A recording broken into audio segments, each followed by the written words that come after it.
السلام السلام السلام یا نبی السلام علیکم ورحمۃ اللہ تعالی وبرکاتہ۔ وعلیکم السلام ورحمۃ اللہ وبرکاتہ۔ نحمده ونصلی ونسلم علی رسوله النبی الامین المکین الکریم، اما بعد فاعوذ باللہ من الشیطان الرجیم، بسم اللہ الرحمن الرحیم۔ لقد من اللہ علی المؤمنین اذ بعث فیہم رسولا، صدق اللہ مولانا العظیم وبلغنا رسولہ النبی الامین المکین الکریم، ونحن على ذلك لمن الشاہدین والشاکرین والمطمئنین والحمد للہ رب العالمین۔ آئیے نہایت ہی ادب اور احترام کے ساتھ ساری کائنات کے رہبر عقیدت میرے اور آپ کے پیارے آقا جناب احمد مجتبیٰ حضرت محمد مصطفیٰ ارواحنا فدا صلی اللہ تعالی علیہ وآلہ وسلم کی بارگاہ گوہر ناز میں اپنی غلامی کا ثبوت پیش کرتے ہوئے بآواز بلند ہدیہ درود پاک پیش کیجیے۔ پڑھیے اللہم صلی علی سیدنا و مولانا محمد وعلی آل سیدنا مولانا محمد مبارک وسلم۔ صلاۃ و سلام علیک یا رسول اللہ صلی اللہ تعالی علیہ وسلم۔ اللہ رب العزت کا نہایت ہی فضل و کرم اور اس کا احسان عظیم ہے کہ اس رب کائنات نے مجھے اور آپ کو مسلمان بنایا، نبی رحمت، شفیع امت، آقا دو جہاں حضور رحمت للعالمین صلی اللہ تعالی علیہ وآلہ وسلم کی امت میں پیدا فرمایا، اور مزید اس کا احسان عظیم کہ اس نے ہمیں اہل سنت والجماعت میں رکھا۔ اللہ رب العزت ہمیں اہل سنت والجماعت کے معمولات کے مطابق زندگی گزارنے کی توفیق عطا فرمائے، اور انہی معمولات پر عمل کرتے ہوئے ہمیں ایمان کے ساتھ خاتمہ بالخیر عطا فرمائے۔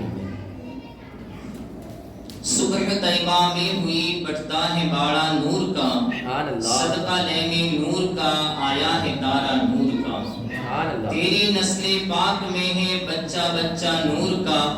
تو ہے عین نور تیرا سب گھرانہ نور کا۔ واقعی میں ماہ میلاد النبی یہ اہل سنت والجماعت کے شہزادوں کے دلوں کے اندر ایک خوشی کی لہر کو پیدا کر دیتا ہے، اور آقا رحمت صلی اللہ تعالی علیہ وآلہ وسلم کی آمد پر خوشی کیوں نہ ہو؟ اس لیے کہ نبی پاک صلی اللہ تعالی علیہ وآلہ وسلم کے تشریف لانے سے اس دنیا کے اندھیرے چھٹ گئے، اس دنیا کی ظلمتوں کو اجالا نصیب ہوا، اور ظلم و ستم کی چکی میں پیس رہے لوگوں کو ایک سہارا نصیب ہوا۔ نبی پاک صلی اللہ تعالی علیہ وآلہ وسلم کی آمد دنیائے اسلام کے ذرے ذرے کے لیے باعث رحمت بنی۔ آقا رحمت صلی اللہ تعالی علیہ وآلہ وسلم کی تشریف آوری سے نہ صرف انسانوں کو بلکہ چرند و پرند کو اور اس زمین کو بھی، آسمان کو بھی، اور زمین کی ہر مخلوق کو ایک خوشی اور ایک تازگی نصیب ہوئی۔ نبی پاک صلی اللہ تعالی علیہ وآلہ وسلم کی آمد سے ہر کوئی خوش ہوا۔ ہاں صرف اور صرف اگر کوئی ناخوش ہوا تو وہ شیطان کی ذات ہے، کہ شیطان جب نبی پاک صلی اللہ تعالی علیہ وآلہ وسلم تشریف لائے تو اسے بڑی نا امیدی اور غم لگا کہ اب اللہ کا دین یہ کونے کونے میں پھیل جائے۔ نبی پاک صلی اللہ تعالی علیہ وآلہ وسلم نے واقعی میں آپ کی تشریف آوری سے اللہ کی وحدانیت کے چرچے یہ کونے کونے اور دنیا کے گوشے گوشے میں ہونے، اور کیوں نہ ہو، اس لیے کہ حضور پاک صلی اللہ تعالی علیہ وآلہ وسلم کو اللہ تبارک و تعالی نے پیدا ہی اس لیے فرمایا۔ نبی پاک صلی اللہ تعالی علیہ وآلہ وسلم کو اللہ رب العزت نے پیدا ہی اس لیے فرمایا۔ اگر آپ اس کو دیکھتے ہوئے چلے تو حضرت سیدنا آدم علیہ نبینا علیہ الصلوۃ والسلام کی زندگی کا مطالعہ کریں، جب حضرت سیدنا آدم علیہ نبینا علیہ السلام کی توبہ قبول ہوئی تو اس وقت حضرت آدم علیہ نبینا علیہ السلام نے آقا رحمت صلی اللہ تعالیٰ علیہ وآلہ وسلم کا نام مبارک، آپ کا اسم گرامی، یہ عرش کے پایوں پر اللہ کے نام کے ساتھ متصل لکھا ہوا ہے۔ اب وہ چیز انہیں یاد آئی اور اس کے بعد اس نام سے آپ نے توبہ،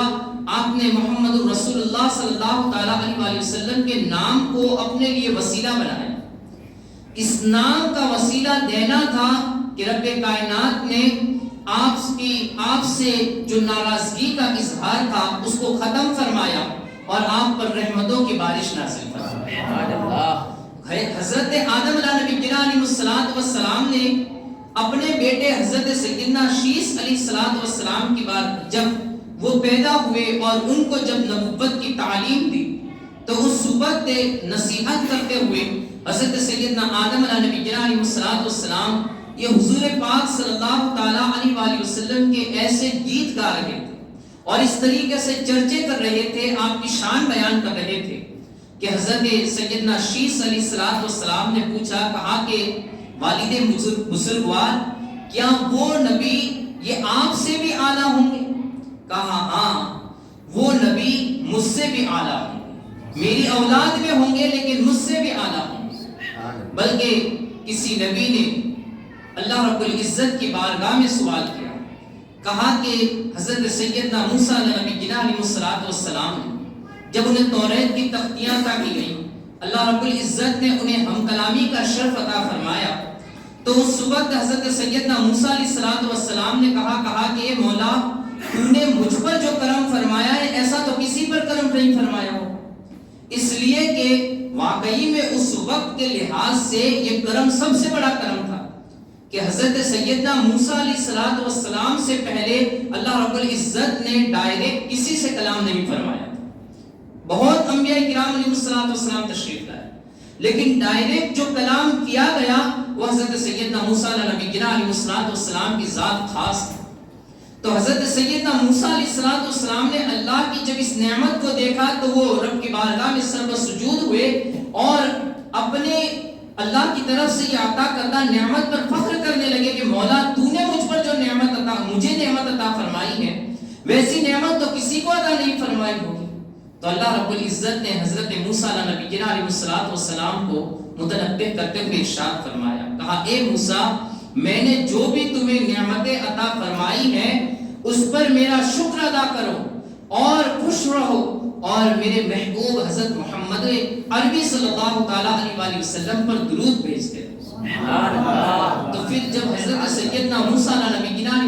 السلام نے آقا رحمت صلی اللہ تعالیٰ علیہ وآلہ وسلم کے نام گرامی اسم گرامی کو جب سنا تو حضرت موسیٰ علیہ السلام یہ اللہ کی بارگاہ میں عرض گزار ہوئے کہ مولا کیا وہ ذات یہ مجھ سے بھی اعلیٰ ہوگی؟ حضرت سیدنا موسیٰ علیہ السلام کو جواب دیا، کہا موسیٰ اعلیٰ کی بات تو چھوڑو، مجھے اگر اس نبی کو پیدا نہ کرنا مقصود ہوتا تو میں اپنی ربوبیت کا اظہار بھی نہ فرماتا۔ میں نے اس نبی کے خاطر آسمان و زمین کو بنایا،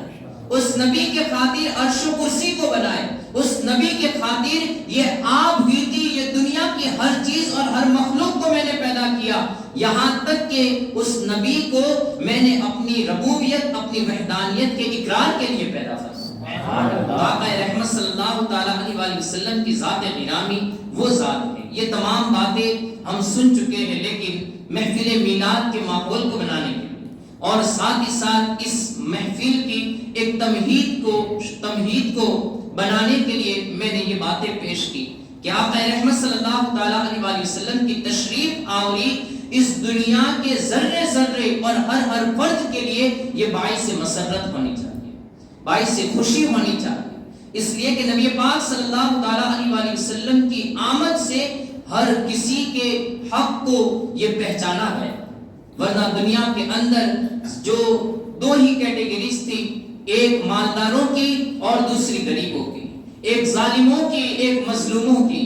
جو ظالم تھے وہ مظلوموں پر ہمیشہ ظلم ہی کیا کرتے تھے، ایک انسان کے پیدا ہونے سے لے کر مرنے تک اور اس کی اولاد کے بھی مرنے تک ہمیشہ یہ زندگی ایسی خاندانوں کی چلتی رہتی تھی کہ بس انہیں پیدا ہونا تھا اور ایک ظلم کی چکی میں پیستے رہنا تھا اور اسی طریقے سے اپنی زندگی گزارتے گزارتے ایک نہ ایک دن وہ مر جاتے تھے. جیسے ایک گٹیر کے کنارے پر, ایک گندی نالی کے کنارے پر ایک کتا مر جاتا تھا, اس طریقے سے اس کی کوئی کتے کی حیثیت نہیں ہوتی تھی, ویسی انسانوں کی بھی اس دنیا کے اندر کوئی حیثیت نہ تھی. جو غریب تھے, جو لاچار تھے, جو مظلوم تھے, لیکن اس نبی ہاشمی صلی اللہ تعالی علیہ وسلم نے غریبوں کو اس طریقے سے سر بلند کیا کہ انہیں نہ صرف زمین پر جو انسان تحت الثری کے اندر تھا اسے اٹھا کر عرش معلیٰ پر پہنچا.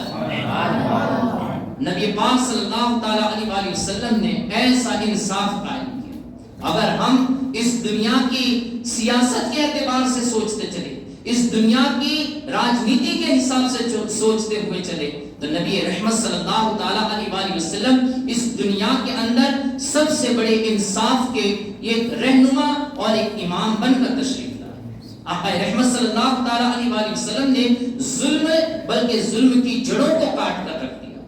آقا رحمت صلی اللہ تعالی علیہ وسلم پر ہمیشہ ہمیشہ لاکھوں درود لاکھوں سلام ہو کہ اس نبی ہاشمی صلی اللہ تعالی علیہ وسلم نے واقعی میں انسان کو انسانیت کا طریقہ عطا فرمایا.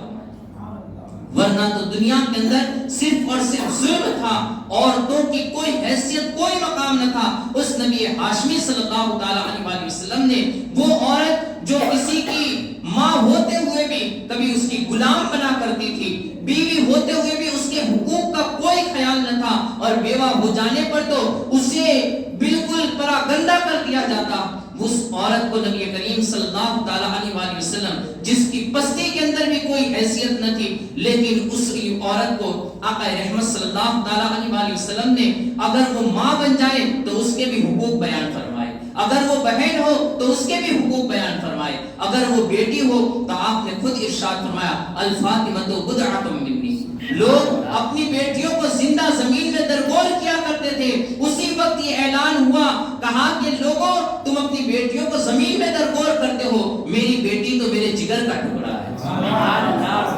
آج اگر کوئی کہے کہ میری بیٹی میرے جگر کا ٹکڑا ہے تو یہ کوئی بہت سوچنے والی اور بہت عجیب بات نہیں لگے گی, لیکن آپ تصور جمائیے اس وقت کو کہ جب ایک باپ یہ لوگوں کے سامنے جہاں پر چوراہے پر ہزاروں لوگ بیٹھے ہوئے ہوتے, وہاں پر بڑے بڑے دانشور بھی بیٹھے ہوتے, یہاں تک کہ اپنی عربی فصاحت پر وہ فخر کرنے والے لوگ یہ چوراہوں پر بیٹھے ہوتے, اپنے گھروں کے باہر چارپائی لگا کر وہاں پر میٹنگیں جمائے ہوئے ہوتے, اور ایک باپ اپنی 2 سالہ بیٹی کو اپنی گود میں اٹھا کر وہ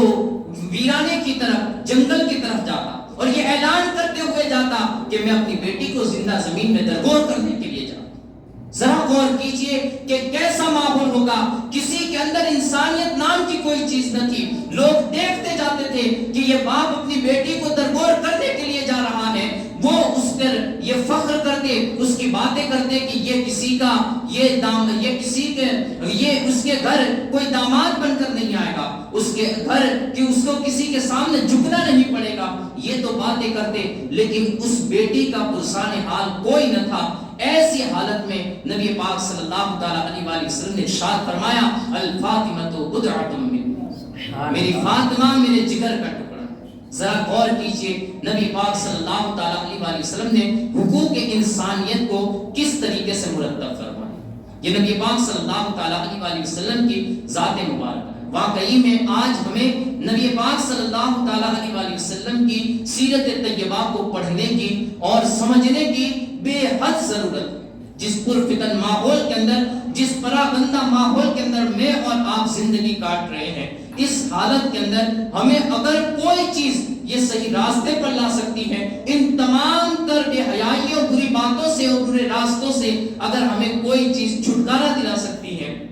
تو میرے اور آپ کے آقا رحمت صلی اللہ تعالی علیہ وسلم کی سیرت طیبہ ہے. اللہ رب العزت نے اسی وجہ سے آپ کی سیرت کو ہمیں آئیڈیل بنانے کا حکم ارشاد فرمایا کہ تمہارے لیے جو سب سے بہترین آئیڈیل ہے وہ میرے حبیب کی ذات ہے, میرے رسول کی ذات ہے. ہمیں چاہیے کہ ہم نبی پاک صلی اللہ تعالیٰ علیہ وسلم کی سیرت طیبہ کو سنیں، اور الحمدللہ ہم پچھلے 5-6 سالوں سے اس ترتیب کو اور اس مقصد کو لیے ہوئے چل رہے ہیں۔ پچھلے سال تک 58 پارٹس یہ ہم نے سیرت طیبہ کے یہ ریکارڈ کیے ہیں، اور ابھی بھی ہماری اللہ رب العزت کی بارگاہ میں یہ دعا ہے کہ انشاءاللہ العزیز اسی طریقے سے ہر میلاد کے موقع پر ہم نبی پاک صلی اللہ تعالیٰ علیہ وسلم کی سیرت طیبہ کے ان انمول ہیروں کو لے کر امت مسلمہ کے سامنے پیش کریں۔ واقعی میں نبی پاک صلی اللہ تعالیٰ علیہ وسلم کی سیرت یہ کما حق کا یہ کوئی بیان نہیں کر سکتا۔ اللہ رب العزت نے آپ کی ذات کو اتنا انمول، اتنا باوقار بنایا ہے کہ اس دنیا کے تمام درختوں کو قلم بنا لیا جائے، تمام سمندروں کو سیاہی بنا لیا جائے، اور لکھنے والے تمام لوگ مل جائے اور میرے آقا کی سیرت کو لکھتے ہوئے چلے، آپ کی شان و مقام کو لکھتے ہوئے چلے، تو یہ دنیا کی زندگیاں ختم ہو جائے گی، درخت ختم ہو جائیں گے، سمندروں کا پانی ختم ہو جائے گا، لیکن میرے آقا کے مقام و منصب کی بات یہ کبھی بھی پوری نہیں ہوگی۔ اس لیے کہ آپ کے ذکر کے کرنے والی ذات یہ خالق کے کائنات کی ذات، ہر چیز فنا ہو جائے گی لیکن میرے مصطفیٰ کا ذکر ہمیشہ باقی رہے گا، اس لیے کہ میرے مصطفیٰ کا ذکر یہ کوئی انسان نہیں بلکہ انسانوں کو پیدا کرنے والا خالق انسان کر رہا ہے، اور وہ خالق انسان کل من علیہا فان، ہر چیز فنا ہو جائے گی، وَيَبْقَى وَجْهُ رَبِّكَ ذُو الْجَلَالِ وَالْإِكْرَامِ، لیکن اس ذو الجلال والاکرام رب کی ذات یہ ہمیشہ ہمیشہ باقی رہے گی، میرے مصطفیٰ کا ذکر بھی یہ ہمیشہ ہمیشہ باقی رہے گا۔ تو پچھلی مرتبہ تک ہم نے جنگ احد کے تعلق تک کچھ باتوں کو جنگ بدر کے تعلق تک کچھ باتیں سماعت کی تھی۔ کافروں نے جب ہر طریقے سے مسلمانوں کو لاچار کر دیا اور آقا رحمت صلی اللہ تعالیٰ علیہ وسلم نے ہجرت فرما لی، اس کے باوجود بھی دیکھیے کہ کفر نے اسلام کو پھر بھی وہاں پر سکون سے رہنے کا کوئی وقت میسر نہ آنے دیا۔ نبی پاک صلی اللہ تعالیٰ علیہ وسلم کی طرف ہمیشہ کوئی نہ کوئی مدینہ سے نکالنے کے لیے یا مدینہ والوں کو آپ سے دشمنی کے لیے برانگیختہ کرتے ہی رہتے تھے۔ جب بدر کا واقعہ پیش آیا تو یہ اس طرف سے 950 کے افراد پر مشتمل کفار کا لشکر یہ مدینہ طیبہ کی طرف بڑھنے لگا کہ آج ہم مدینہ طیبہ کی اینٹ سے اینٹ بجا دیں گے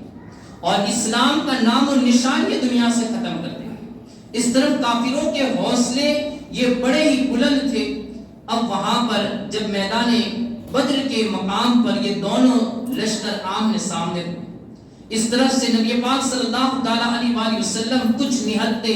غریب افرادوں کے ساتھ جن کے پاس تلواریں بھی صحیح ڈھنگ کی نہ تھی،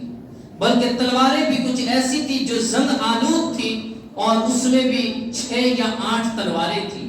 313 کے بیچ میں 8 تلواریں بھی ہو اور 6 یا 7 گھوڑے تھے، اور اس طریقے سے نبی پاک صلی اللہ تعالیٰ علیہ وسلم کے وہ افراد جو صرف ایک قافلے کے گھیراؤ کے لیے گئے تھے لیکن اب وہ جنگ کے اندر جھونک دیے گئے۔ لیکن آپ دیکھیے امت مسلمہ کے اس رہنما کی ہمت کو سلام کیجیے کہ نبی پاک صلی اللہ تعالیٰ علیہ وسلم نے اپنے افراد کو پیچھے نہیں ہٹایا، پست ہمتی کا مظاہرہ نہیں فرمایا،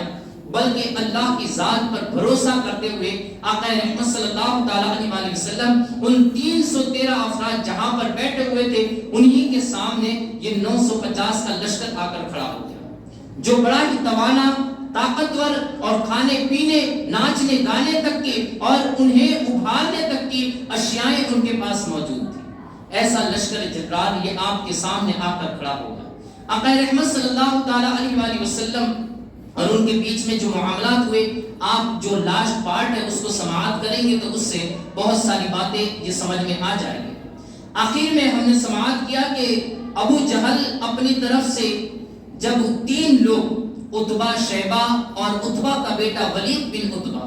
یہ تینوں میدان میں نکلے، سب سے پہلے نکلے، اور انہوں نے میدان میں آنے کے اندر یہ کسی کی راہ بھی انتظار بھی نہ کیا، بلکہ انہوں نے سوچا کہ یہ 313 ہے اور ہم تو طاقت کے بڑے شہسوار مانے جاتے ہیں، تو ان 3 لوگوں نے سب سے پہلے میدان میں اترے اور انہوں نے اپنا مد مقابل تلاش کیا۔ طلب کیا اور کہا کہ ان تین میں ہم تین ہی لوگ ان 313 کے لیے کافی ہو جائیں گے۔ اب چونکہ وہ اپنی طاقت و قوت کے حساب سے عرب کے شہسوار گنے جاتے تھے اور اس پر انہیں فخر بھی تھا کہ آج تک ہمارے سامنے 10-10 20-20 لوگ مل کر آئے تو ہم نے اکیلے ان کا مقابلہ کیا تھا، لیکن وہ جانتے نہ تھے کہ اب ان کا مقابلہ کسی انسان کے سامنے نہیں، کسی عام آدمی کے سامنے نہیں، بلکہ ایمان والوں کے سامنے ہوتا ہے، جہاں پر رب کائنات کا ارشاد ہے قلیلۃ غلبت فیہا کثیرۃ باذن اللہ، کہ یہاں کے تھوڑے لوگ یہ بڑی بڑی جماعتوں کے اوپر بھاری پڑ جایا کرتے ہیں۔ تو یہ ایمان کی طاقت ہے کہ کبھی ایمان والا پست ہمتی کا مظاہرہ نہیں کرتا ہے، وہ اگرچہ اکیلا ہوتا ہے لیکن وہ اس کے ساتھ یہ اللہ کی مدد شامل حال ہوتی ہے، اس کا بھروسہ اپنے رب کے اوپر ہوتا ہے۔ اب وہ تین لوگ نکلے اور انہوں نے اپنا مد مقابل تلاش کیا۔ نبی پاک صلی اللہ علیہ وآلہ وسلم کی جانب سے انصاری صحابہ میں سے 3 لوگ نکلے اور ان تینوں کے ساتھ انہوں نے جنگ کرنے سے بھی انکار کر دیا، کہا نہیں، ہمارے خاندانی حساب سے جو ہماری برابری رکھتا ہو ویسے کو ہمارے مقابلے میں بھیجیے۔ تب اس کے بعد حضرت نبی پاک صلی اللہ علیہ وآلہ وسلم نے فرمایا قم یا عبیدہ، اے ابو عبیدہ بن جراح اٹھو۔ پھر حضرت حمزہ اور حضرت مولا کائنات مولا علی رضی اللہ تعالیٰ عنہ کو یہ صدا دی، کہا کہ قم یا حمزہ قم یا علی، اور تینوں کو صدائے لگا کر نبی پاک صلی اللہ علیہ وآلہ وسلم نے جیسی یہ آواز لگائی وہ تینوں شہسوار یہ فوراً اپنے گھوڑوں کے اوپر تشریف لے گئے، بلکہ میدان میں وہ وہیں پر نہاتے وہاں پر میدان کی طرف نکلے اور پہلی باروں کے اندر ان تینوں نے تینوں کا کام تمام کر دیا۔ اب اس طرف جب تینوں نے دیکھا اور ان کے لشکر نے دیکھا کہ عتبہ شیبہ جو اتنے بڑے ہمارے مکے کے شہسوار مانے جاتے تھے وہ ایک ہی بار میں اس طریقے سے وہ زمین کے اندر لٹا دیے گئے اور انہیں خاک میں ملا دیا گیا، تو اب ان کے حوصلے یہ پست ہونے لگے۔ تو اب وہاں پر ابو جہل یہ انہیں ابھارنے لگا، کہا کہ اے لوگوں تم کس طریقے سے اپنے آپ کو پست ہمتی کا مظاہرہ کر رہے ہو، یاد رکھو لنا العزا ولا عزا لکم، کہا کہ ہمارے ساتھ تو لات ہے، ہمارے ساتھ تو عزا ہے، ہمارے ساتھ منات ہے، اور ان کے پاس کوئی عزا نہیں ہے، ان کے پاس کوئی منات نہیں ہے۔ وہ اپنے بتوں کو پکارنے لگے اور ابو جہل اپنے بتوں کو پکار کر ان کے حوصلوں کو بلند کرنے لگا۔ جب اس طرف ابو جہل ان کے حوصلوں کو بلند کر رہا تھا اور کہہ رہا تھا لنا العزا ولا عزا لکم، کہ ہمارے پاس تو عزا ہے ان کے پاس کوئی عزا نہیں ہے، تو اس طرف سے نبی پاک صلی اللہ علیہ وآلہ وسلم نے اپنے جانثاروں کو حکم دیا، کہا کہ تم بھی کہو اللہ مولانا ولا مولا لکم، اللہ ہمارا مولا ہے اور تمہارے پاس کوئی مولا نہیں ہے۔ یہ نبی پاک صلی اللہ علیہ وآلہ وسلم نے اپنے جانثاروں کو یہ نعرہ عطا فرمایا اللہ مولانا ولا مولا لکم، اللہ ہمارا مولا ہے، اللہ ہمارا مددگار ہے اور ان کے پاس کوئی مددگار نہیں ہے۔ اور پھر آقا رحمت صلی اللہ علیہ وآلہ وسلم نے ارشاد فرمایا قتلنا فی الجنت وقتلاکم فی النار، ہمارے شہید تو یہ جنت میں جائیں گے اور ان کے مرنے والے یہ جہنم کے اندر جائیں گے۔ نبی پاک صلی اللہ علیہ وآلہ وسلم کا نبی پاک صلی اللہ علیہ وآلہ وسلم کے اس عطا کردہ نعرے کو سن کر مسلمانوں کے بھی حوصلے یہ بلند ہونے لگے۔ اب ان مسلمانوں کی طرف سے ایک شخص تھے مہجہ رضی اللہ تعالیٰ عنہ، جو حضرت سیدنا فاروق اعظم رضی اللہ تعالیٰ عنہ کے غلام تھے۔ انہیں کسی نے ڈائریکٹ کبھی جنگ شروع نہیں ہوئی تھی کہ کسی نے تیر مارا اور وہ تیر کا ہدف یہ ان کی گردن پر جا کر لگا اور وہ ان کی جان نکل گئی، یعنی یہ میدان بدر کے یہ پہلے شہید تھے حضرت مہجہ رضی اللہ تعالیٰ عنہ، جو ابھی باضابطہ کوئی جنگ نہیں ہوئی تھی بل ایسے ہی ایک تیر لگایا گیا اور وہ تیر یہ ان کا وہ تیر کا نشانہ بن گئے اور آپ کی جان آپ شہید ہو گئے۔ اسی طریقے سے ایک اور شخص حضرت حارثہ بن سراقہ رضی اللہ تعالیٰ عنہ، وہ جو حوض بنایا ہوا تھا مسلمانوں کے پانی پینے کے لیے، وہاں پر پانی پی رہے تھے کہ کسی نے ایک تیر لگایا اور اس تیر کے لگنے سے آپ کی بھی شہادت واقع ہو گئی۔ تو یہ دونوں پہلے یہ میدان بدر کے شہید ہیں۔ یہاں تک کی باتیں یہ ہم نے پچھلی مرتبہ سماعت کی تھی۔ اب جب حضرت حارثہ بن سراقہ رضی اللہ تعالیٰ عنہ یہ شہید ہو گئے تو آپ کی والدہ محترمہ، چونکہ جنگ شروع نہیں ہوئی تھی نا، اور جو شہید کی فضیلتیں ہیں وہ یہ ہے کہ جو جنگ کے اندر مارا جائے. تو اب وہاں پر چونکہ ان لوگوں نے مسلمانوں نے پہلے یہ سمجھا تھا کہ جب جنگ شروع ہو اور کافروں کے ہاتھوں سے کوئی مارا جائے تو وہی شہید ہے اور اسی کو اللہ رب العزت جنت میں اعلیٰ مقام عطا فرمائے گا. تو حضرت حارثہ بن سراقہ رضی اللہ تعالیٰ عنہ کی والدہ محترمہ یہ روتی ہوئی نبی پاک صلی اللہ تعالیٰ علیہ وسلم کے پاس پہنچی اور کہا کہ حضور مجھے بتائیے کہ کیا میرا بیٹا جنت میں ہے یا نہیں. اگر وہ جنت میں نہیں ہے تو پھر میں اس کے مرنے پر بڑا نوحہ کروں گی, بڑا روؤں گی, اپنے کپڑے پھاڑوں گی, اور اگر وہ جنت میں ہے تو پھر میں اس پر صبر کروں گی. آپ ذرا غور کیجئے, یہ حدیث مبارکہ کے الفاظ صحیحین میں موجود ہے. نبی پاک صلی اللہ تعالیٰ علیہ وسلم نے ارشاد فرمایا وَيْحَكِي أُحْبِلْتِ أَنَّهَا جِنَانٌ سَمَانٌ وَإِنَّ ابْنَكَ أَصَابَ الْفِرْدَوْسِ الْأَعْلَى. کہا کہ تیرا بھلا ہو تو کیا کہہ رہی ہے, صرف ایک جنت نہیں, جنتیں 8 ہیں اور ان میں بھی جو سب سے بلند والی جنت جنت الفردوس ہے اس کے اندر تیرا بیٹا موجود ہے. اگر آپ ان الفاظوں پر غور کریں تو ایمان تازہ ہو جائے گا. نبی پاک صلی اللہ تعالیٰ علیہ وسلم میدان بدر کے اندر موجود ہے اور جب اس ماں نے سوال کیا کہ کہا کہ حضور میرا بیٹا جنت میں ہے یا نہیں, اگر وہ جنت میں ہے تو میں صبر کروں گی, جنت میں نہیں ہے تو پھر میں نوحہ کروں گی. اور یہ وقت وہ تھا کہ جب نوحہ وغیرہ کرنا یہ حرام نہیں قرار دیا گیا تھا, اسلام کا شروع کا دور تھا. تو نبی پاک صلی اللہ تعالیٰ علیہ وسلم نے اسی وقت اس عورت کو, اس ماں کو پیشین گوئی اور یہ مصدع بشارت سنایا. کہا کہ تیرا بھلا ہو تو کیا کہہ رہی ہے, تیرا بیٹا صرف کوئی عام جنت میں نہیں, اللہ کی بنائی ہوئی 8 جنتوں میں جو سب سے بلند جنت ہے جنت الفردوس, وہاں پر سیر کر رہا. یا مصطفیٰ جان رحمت صلی اللہ تعالیٰ علیہ وسلم نے ایک ہی وقت میں جنتوں کے 8 درجوں کو ملاحظہ فرما لیا اور حضرت حارثہ جس جنت کے اندر جس مقام پر تھے اس مقام کو بھی پہچان لیا. یہ آقا رحمت صلی اللہ تعالیٰ علیہ وسلم کی فراست ہے, یہ آپ کا علم ہے, یہ اللہ تبارک و تعالیٰ کی عطا کردہ یہ علم غیب ہے. تو گویا نبی پاک صلی اللہ تعالیٰ علیہ وسلم کی نگاہ بصیرت نے یہ بتا دیا کہ تیرا بیٹا جنت الفردوس کے اعلیٰ محلات کے اندر یہ تشریف فرما ہے. اب اس کے بعد انہیں سکون مل گیا کہ نہیں میرا بیٹا یہ جنت الفردوس کے اندر موجود ہے. اب نبی پاک صلی اللہ تعالیٰ علیہ وسلم نے جب یہ تمام معاملات چل رہے تھے تو آپ نے دعا کے لیے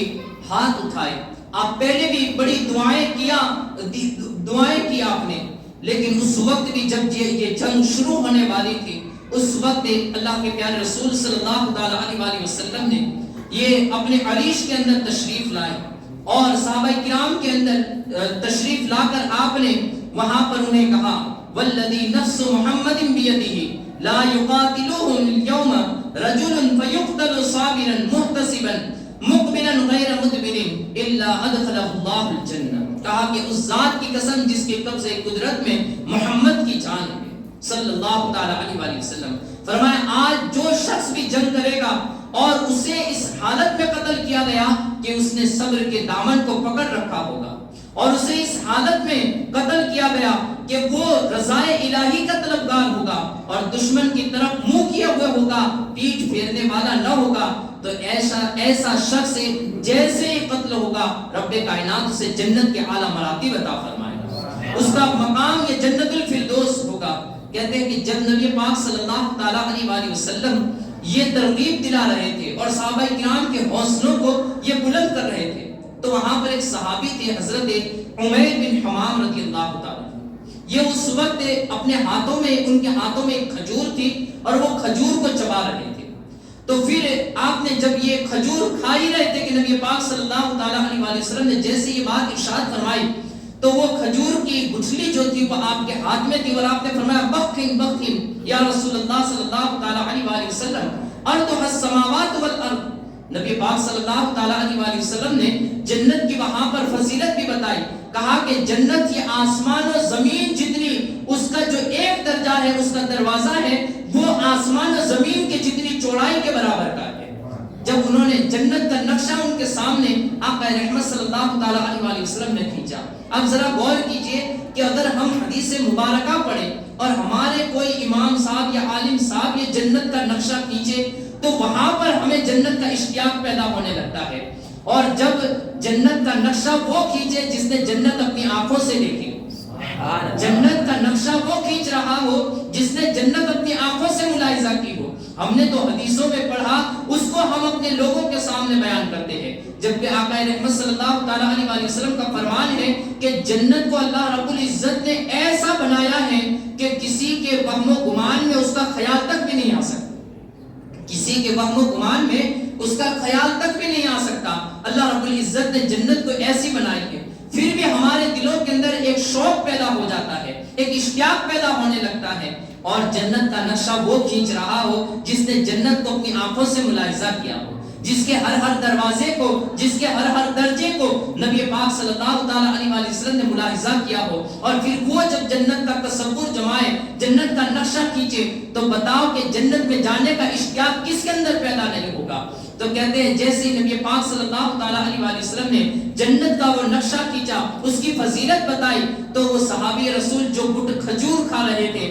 اس کی گٹھلی کو ہاتھ میں پکڑا اور کہا کہ بخن بخن یا رسول اللہ صلی اللہ تعالیٰ علیہ وسلم, واہ واہ یا رسول اللہ صلی اللہ تعالیٰ علیہ وسلم, کیا جنت کی چوڑائی آسمان و زمین کے برابر ہے؟ نبی پاک صلی اللہ تعالیٰ علیہ وسلم نے فرمایا بے شک اللہ رب العزت نے جنت کو آسمان و زمین کی چوڑائی کے برابر تو اس کے ایک درجے کو بنایا ہے, اور جنت تو اس سے بھی کئی بڑی ہے. کہتے ہیں کہ انہوں نے اپنی اس گٹھلی کو یہ نیچے کی طرف پھینکتے ہوئے فرمایا لئن حجیت حتی آکل تمراتی حاضی انہا حیات طویل, کہا کہ پھر تو میرے لیے یہ کھجور کو کھانا یہ بہت لمبی زندگی کر دے گا,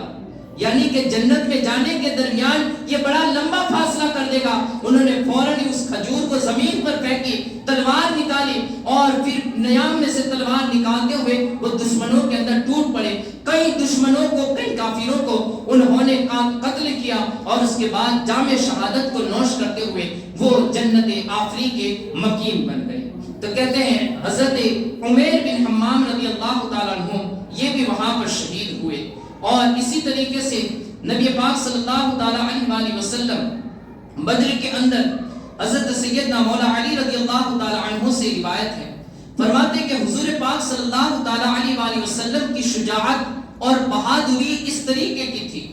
کہ نبی پاک صلی اللہ تعالیٰ علیہ وسلم جب دونوں لشکر یہ آپس میں ملے اور اس وقت جب جنگ شروع ہوئی تو فرماتے کہ لما کان یوم بدر, کہ بدر کے دن جب جنگ شروع ہوئی تو حضور ہماری پیشوائی فرما رہے تھے اور ہم حضور کے ساتھ اپنا بچاؤ کر رہے تھے. یہ الفاظ دیکھیں حضرت مولا کائنات رضی اللہ تعالیٰ عنہ کے الفاظ ہیں. آپ فرماتے کہ حضور یہ دشمنوں کے سب سے قریب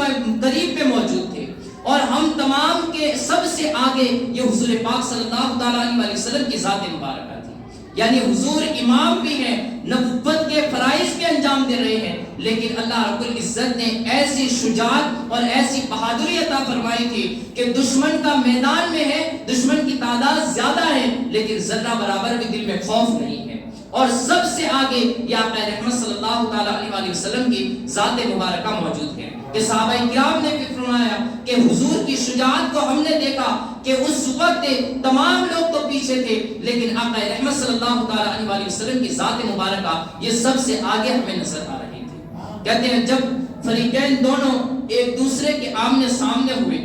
تو اس وقت ابو جہل یہ وہاں پر اپنی شاطرانہ انداز میں اپنے دوستوں کو, اپنے لشکر والوں کو ابھار بھی رہا تھا, اور ساتھ ہی ساتھ وہاں پر کچھ ایسے الفاظ بھی کہہ رہا تھا. اس نے کہا کہ جب وہ اپنے ساتھیوں کو, اپنے لشکر کو ابھار رہا تھا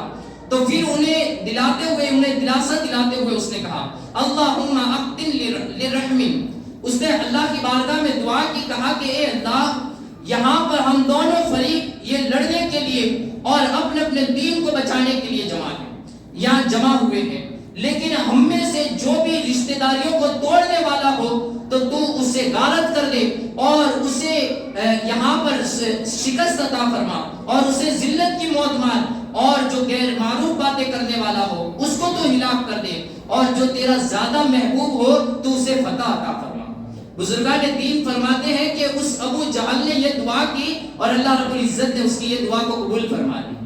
چونکہ وہی وہ شخص تھا کہ جو رشتہ داریوں کو توڑنے والا تھا، جو مخلوق خدا پر ظلم و ستم کرنے والا تھا، اور حضور تو اللہ کے محبوب ذات تھے۔ بلکہ بزرگان دین نے فرمایا کہ جب یہ لشکر یہ مکہ المکرمہ سے نکلا تو انہوں نے خانہ کعبہ کے غلاف کو پکڑ کر اللہ کی بارگاہ میں دعا کی تھی کہ تو ہم میں سے اسے فتح عطا فرمانا جو تیرا سب سے زیادہ محبوب ہو۔ تو کہتے ہیں انہوں نے ہی اپنی ہلاکت اور شکست کی دعا کی تھی، اور جب اللہ رب العزت نے مسلمانوں کو فتح عطا فرمائی تو پھر اللہ رب العزت نے کلام مجید میں سورہ انفال کے اندر آیت نمبر 19 میں ارشاد فرمایا، ان تستفتحوا فقد جاءکم الفتح وَإِن تَنْتَهُوا فَهُوَ خَيْرٌ لَكُمْ۔ اگر تم فیصلے کے طلبگار تھے، یعنی تم یہ فیصلہ چاہتے تھے کہ ہم میں جو بہتر ہو اسے فتح عطا فرما، تو فرمایا اگر تم فیصلے کے طلبگار تھے تو لو اللہ کی طرف سے فیصلہ آ گیا، اور اگر تم اب بھی باز آ جاؤ تو وہ تمہارے لیے بہتر ہے، اور تم پھر شرارت کرو گے تو ہم پھر تمہیں سزا دیں گے اور نہ فائدہ پہنچے گی تمہیں تمہاری جماعت کچھ بھی چاہے اس کی تعداد بہت زیادہ ہو، یقیناً اللہ تعالیٰ اہل ایمان کے ساتھ ہے۔ تو اللہ رب العزت نے اس کی دعا کو قبول فرمایا اور اللہ رب العزت نے مسلمانوں کو یہ فتح عطا فرمائی۔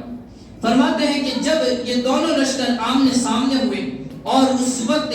جبکہ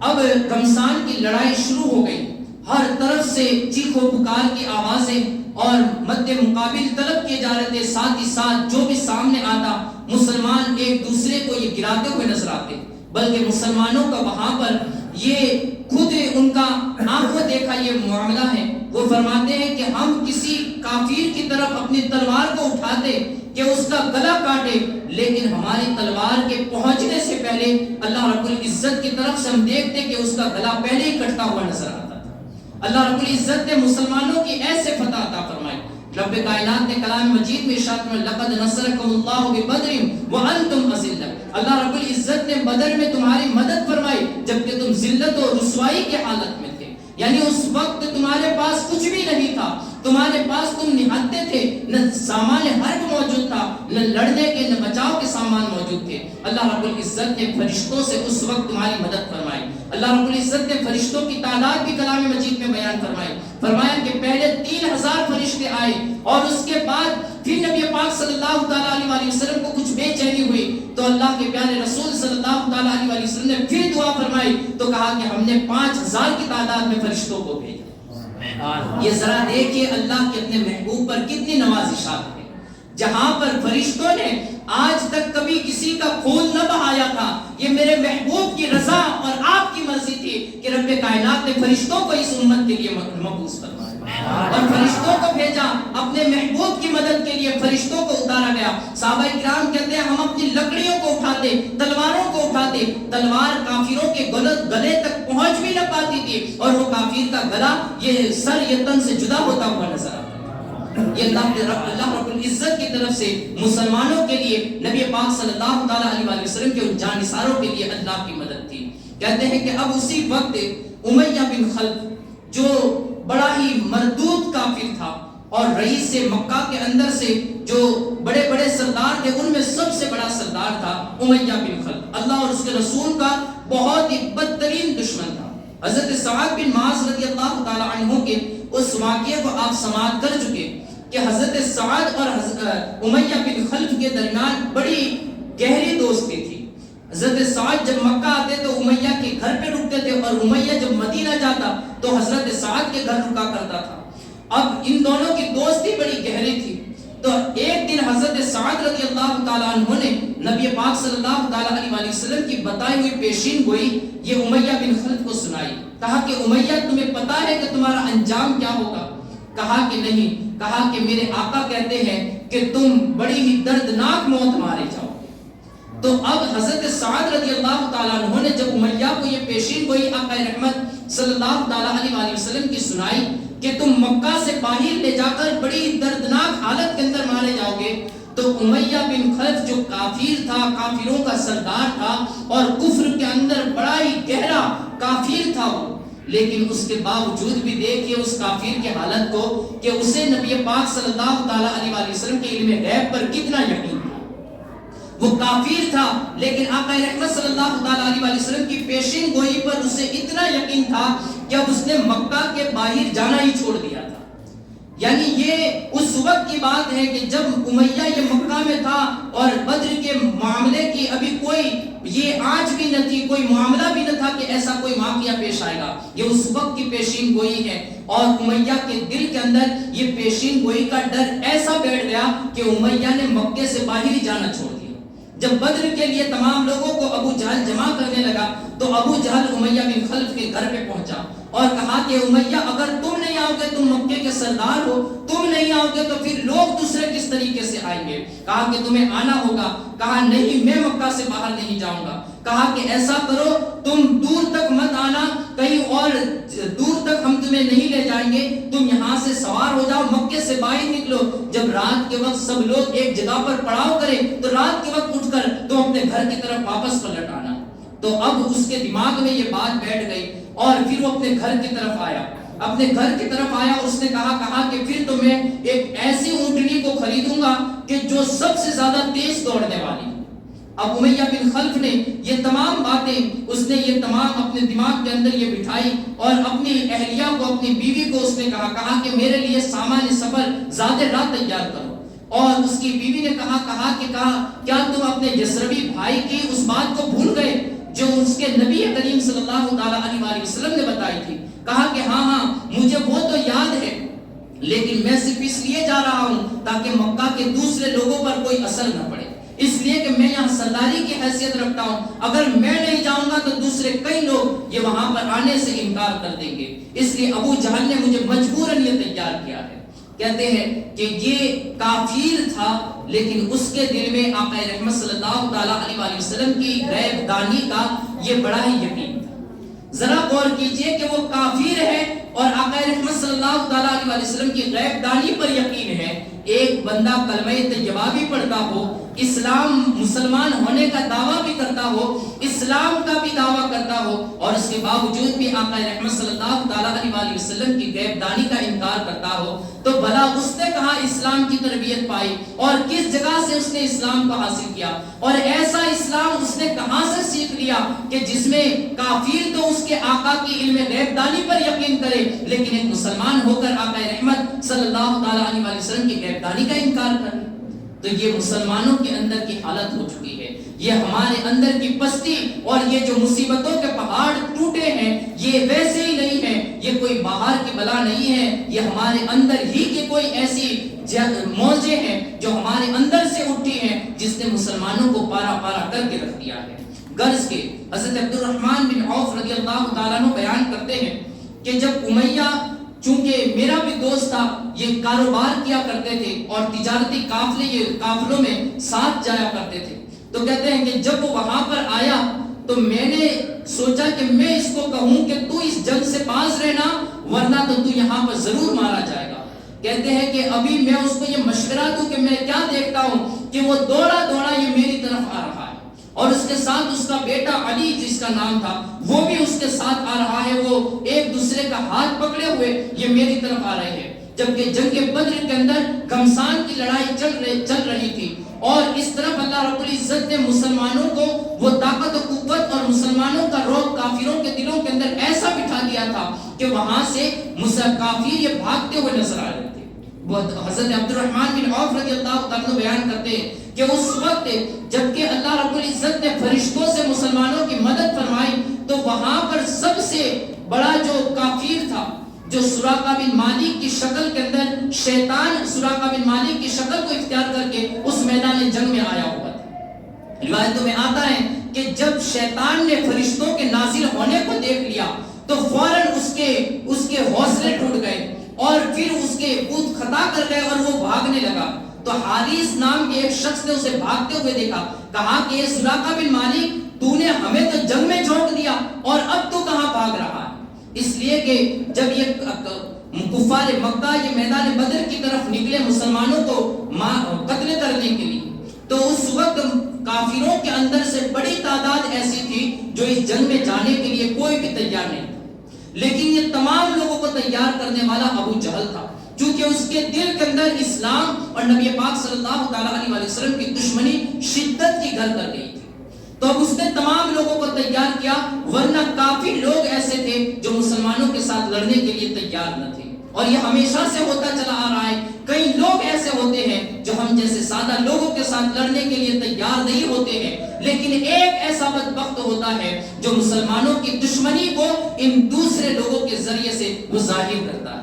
کہتے ہیں کہ اب وہاں پر یہ تمام لوگ آئے تو حارث نے سراقہ بن مالک بھی، سراقہ بن مالک کی شکل کے اندر شیطان آیا، کہا کہ جاؤ جاؤ آج تمہیں اللہ فتح عطا فرمائے گا اور پھر تمہارا کوئی دشمن دنیا کے اندر باقی نہیں رہے گا. اب کہتے ہیں کہ اسی سراقہ بن مالک جو ایک شیخ کی شکل کے اندر آ کر تمام کفار مکہ کو ابھارا اور انہیں لے کر یہ میدان بدر کے اندر پہنچا. لیکن جب شیطان نے دیکھا کہ اللہ کی مدد آ گئی ہے، فرشتے آ گئے ہیں اور فرشتوں نے اگر مجھے دیکھ لیا تو پھر چھوڑیں گے نہیں، تو کہتے ہیں کہ اب شیطان نے وہاں پر راہ فرار ہی کو اختیار کیا. وہ بھاگنے لگا تو حارث نام کے ایک شخص نے اس کے دامن کو پکڑ لیا، کہا کہ سراقہ کہاں بھاگے جا رہے ہو؟ تم نے ہمیں تو جنگ میں جھونک دیا اور خود بھاگے جا رہے ہو. اس نے کہا انی ارا ما لا ترون، کہا کہ جو میں دیکھ رہا ہوں تم نہیں دیکھ رہے ہو. اور پھر شیطان نے وہاں پر ایک اور بھی بات کہی جو اللہ نے اپنے کلام میں بیان فرمائی، انی اخاف اللہ واللہ شدید العقاب، کہا کہ میں تو اللہ سے ڈرنے والا ہوں اور اللہ کا عذاب بڑا سخت ہے.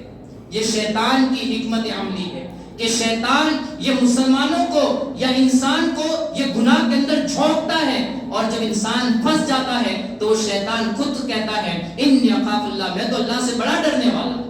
یعنی یہ شیطان کی حکمت عملی ہے کہ انسان سے تو گناہ کراتا ہے اور خود کہتا ہے میں تو اللہ کا بڑا ڈر رکھنے والا ہوں. کہتے ہیں کہ وہ جب بھاگنے لگا، اب وہ بھاگا تو پھر کافروں کے حوصلے پست ہونے لگے، تو اب وہ لوگ بھی بھاگنے لگے، یہاں تک کہ جنہوں نے زرہیں، لوہے کی بھاری بھاری زرہیں پہنی تھی، وہ زرہیں بھی اتار کر پھینک پھینک کر وہ بھاگنے لگے. جب وہ بھاگنے لگے تو حضرت عبد الرحمن بن عوف رضی اللہ تعالیٰ عنہ کہتے ہیں کہ میں ان زرہوں کو جمع کرنے لگا تاکہ یہ میرا مال غنیمت ہو جائے. کہتے میں ان زرہوں کو جمع کر کے اپنے ہاتھوں میں اٹھا رہا تھا کہ امیہ اور اس کا بیٹا میرے قریب آ گئے، اور امیہ نے بلند آواز سے کہا کہ چونکہ وہ آپ کو عبد عمر کہہ کے پکارتا تھا. حضرت عبد الرحمن بن عوف رضی اللہ تعالیٰ عنہ کا یہ پرانا نام عبد عمر تھا. تو کہا کہ اے عبد عمر، ان ڈھالوں کو چھوڑ دے، ان ڈھالوں سے زیادہ میری قیمت ہے، مجھے اپنا قیدی بنا لے تاکہ میں ان لوگوں کی تلواروں سے بچ جاؤں. کہتے ہیں کہ اس نے اپنے آپ کو خود ہی قیدی بنانا پسند کیا، کہا کہ تم مجھے قیدی بنا لو تاکہ کوئی مجھے قتل نہ کرے اور پھر بھاری قیمت لے کر یہ مجھے آزاد کر دینا. یہ امیہ بن خلف جو بڑا سردار تھا، جس نے مسلمانوں پر بڑا ظلم کیا تھا، یہ وہاں پر حضرت عبد الرحمن بن عوف کو اس نے اپنے آپ کو قیدی بنا کر سپرد کر دیا، کہا کہ مجھے قیدی بنا لو. کہتے ہیں حضرت عبد الرحمن بن عوف کہتے ہیں کہا کہ جب امیہ بن خلف جیسا بڑا رئیس مکہ کافر میرے قیدی بننے کے لیے آیا تو میں نے وہ تمام ڈھالیں تھی وہ پھینک دی اور امیہ اور اس کے بیٹے کو اپنا قیدی بنا لیا اور ان کا ہاتھ پکڑ کر میں میدان سے دور کی طرف یہ چلنے لگا. تو اس وقت امیہ بن خلف نے کہا کہ ذالک الذی فعل بنا الافاعی، کہا کہ وہ شخص کون ہے جس نے اپنے سر کے اوپر شتر مرغ کا ایک پنکھ لگایا ہوا ہے. تو کہتے ہیں حضرت عبد الرحمن بن عوف کہتے ہیں کہا کہ کیا تم اسے جانتے نہیں ہو؟ وہ امیر حمزہ رضی اللہ تعالیٰ عنہ. اب جب حضرت امیر حمزہ کا نام سنا کہا کہ وہ حمزہ بن عبد المطلب ہے، کہا کہ ذالک الذی فعل بنا الافاعی، کہا کہ یہ شخص نے ہی تو ہمارے اوپر قیامت کو ڈھا رکھی ہے. یعنی حضرت حمزہ رضی اللہ تعالیٰ عنہ نے میدان بدر کے اندر اس طریقے سے کافروں کو دھول چٹائی تھی اور اس طریقے سے کافروں کے اوپر قیامت برپا کر دی تھی کہ وہاں پر ان کا بڑا سردار بھی یہ ان سے خوف کھا رہا تھا. کہا کہ یہی وہ شخص ہے جس نے ہمارے اوپر قیامت قائم کر رکھی ہے اور ہمارے حال کو بگاڑ کر رکھا ہوا ہے. حضرت امیر حمزہ رضی اللہ تعالیٰ عنہ کی وہ ذات مقدسہ تھی جنہوں نے عتبہ کو بھی قتل کیا تھا، شیبہ کو بھی قتل کیا تھا اور کئی بڑے بڑے کافر سرداروں کو حضرت امیر حمزہ رضی اللہ تعالیٰ عنہ نے اکیلے تنے تنہا یہ خاک میں جھونکا تھا، جہنم واصل کیا تھا. یہ حضرت امیر حمزہ رضی اللہ تعالیٰ عنہ کی ذات ہے. کہتے ہیں کہ اب حضرت عبد الرحمن بن عوف رضی اللہ تعالیٰ عنہ فرماتے ہیں کہ میں ان دونوں کو پکڑ کر یہ وہاں سے چلنے لگا تو اسی حالت کے اندر حضرت بلال رضی اللہ تعالیٰ عنہ کی نظر میرے اوپر پڑ گئی اور حضرت بلال رضی اللہ تعالیٰ عنہ جو امیہ بن خلف کے غلام تھے اور وہ امیہ جو حضرت بلال کو کبھی رسیوں سے بندھا کر یہ مکہ کے گلی کوچوں کے اندر پھراتا تھا، کبھی ان کے اوپر گرم ریتیلے میدانوں میں انہیں ننگی پیٹھ سلا کر ان کے اوپر بڑے بھاری بھرکم پتھر رکھ دیتا تھا اور پھر انہیں کھینچتا تھا، ان کی چمڑی بھی یہ پگھل جاتی تھی دھوپ کی وجہ سے، اور پھر ایسی حالت کے اندر پھر انہیں گھسیٹا جاتا۔ حضرت بلال رضی اللہ تعالیٰ عنہ کو کسی پتھر کسی دیوار سے ٹھوکر لگتی تو امیہ بن خلف ابو جہل یہ وہاں پر مذاق اڑاتے ہنستے تھے اور اس طریقے سے حضرت بلال رضی اللہ تعالیٰ عنہ کو تکلیف پہنچاتے۔ حضرت بلال اس حالت کے اندر بے ہوش ہو جاتے اور جب بھی ہوش آتا تو اس بے ہوشی کی بھی حالت کے اندر احد احد کے ناموں کو پکارا کرتے تھے۔ وہ حضرت بلال حبشی رضی اللہ تعالیٰ عنہ جن کے اوپر ایسا ظلم و ستم یہ مکے کی گلی کوچوں کے اندر مکے کی وادیوں کے اندر کیا گیا تھا۔ حضرت بلال رضی اللہ تعالیٰ عنہ نے جب امیہ بن خلف کو دیکھا تو کہا کہ یا معاشر الانصار، اے انصار کی جماعت میری مدد کرو، راس الکفر امیہ بن خلف لا نجوت ان نجا، کہا کہ کفر کا بڑا کفر کی جڑ امیہ بن خلف یہ آج میرے ہاتھوں سے نجات نہیں پا سکتا ہے۔ اور پھر حضرت بلال رضی اللہ تعالیٰ عنہ کی ایک آواز پر انصار کی جماعت کے بہت سے نوجوان یہ حضرت بلال رضی اللہ تعالیٰ عنہ کا حکم پاتے ہیں، آپ کی صدا بلند ہوتے ہیں، یہ ان کے پیچھے دوڑ پڑے۔ کہتے ہیں کہ کئی نوجوانوں نے مل کر یہ امیہ بن خلف کے اوپر حملہ کر دیا۔ اب کہتے ہیں حضرت عبد الرحمن بن عوف رضی اللہ تعالیٰ عنہ فرماتے ہیں کہ میں امیہ بن خلف کو بچانے کے لیے ان کے اوپر سو گیا، اس کے اوپر سو گیا، اسے نیچے سلایا اور اس کے اوپر سو گیا تاکہ بلال اسے تلواروں کے گھاؤ سے یا اس کے ساتھی اسے مارنے نہ لگے یا مار نہ ڈالے۔ کہتے ہیں اسی حالت کے اندر اس کا جو بیٹا علی تھا اس کے اوپر کسی انصاری نے ایسا وار کیا کہ اس کی ٹانگ کٹ کر گر گئی۔ کہتے ہیں کہ جب امیہ نے اپنے بیٹے کو یہ مرتا ہوا دیکھا اور اس کی ایسی حالت دیکھی تو کہتے ہیں کہ اس نے میدان بدر کے اندر ایک ایسی چیخ کو بلند کی کہ اس کی چیخ کو سن کر پورا میدان بدر یہ دہل گیا۔ ایسی زوردار اس نے چیخ لگائی تو کہتے ہیں کہ اس کی چیخ ایسی تھی، حضرت عبد الرحمن بن عوف رضی اللہ تعالیٰ فرماتے ہیں کہ میں نے اپنی زندگی میں کبھی بھی ایسا چیخنے والا نہیں سنا تھا۔ ایسی چیخ اس کافر سردار نے لگائی۔ کہتے ہیں اس کے بعد بلال اور اس کے ساتھی آ گئے اور امیہ کو یہ نیچے کی طرف سے تلواریں مار مار کر اس کے جسم کو انہوں نے یہ چھلنی کر دیا، یہاں تک کہ پھر میں نے امیہ بن خلف سے کہا کہ اپنے بیٹے کو چھوڑو اور اپنی جان کی پرواہ کرو، میں تمہارا کچھ بھی نہیں کر سکتا۔ کہتے ہیں کہ حضرت بلال رضی اللہ تعالیٰ عنہ اور ان کے ساتھیوں نے اس کافر کے کفر کی جڑ اور کفار کے سردار امیہ بن خلف کو وہیں پر تہہ تیغ کر دیا اور اس طریقے سے اس کے جسم کے پرزے اڑائے۔ پھر حضرت عبد الرحمن بن عوف رضی اللہ تعالیٰ عنہ یہ ہمیشہ کہا کرتے تھے یہ رحم اللہ بلال،